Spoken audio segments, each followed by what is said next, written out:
Il y a 40 ans, en 1966, après avoir été nulle part, un homme préparait la mémoire et l'espérance pour que la vie revienne en Amérique. Ramon était alors son nom de guerre. Son nom et son souvenir furent enterrés par les sempiternels fossoyeurs de l'histoire. Selon certains, il se prénommait Ernesto et son nom était Guevara de la Serna. Pour nous, il était et il reste le Che. Citoyen du monde, le Che nous rappelle ce que nous savions depuis Spartacus et que parfois nous oublions. L'humanité trouve dans la lutte contre les injustices une marche qui l'élève, qui la rend meilleure et plus humaine.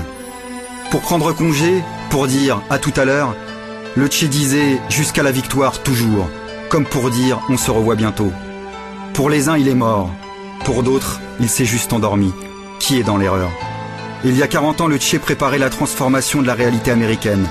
Et le pouvoir, lui, préparait sa destruction. Il y a 40 ans, le pouvoir affirmait que la fin de l'histoire avait eu lieu dans un ravin, en Bolivie.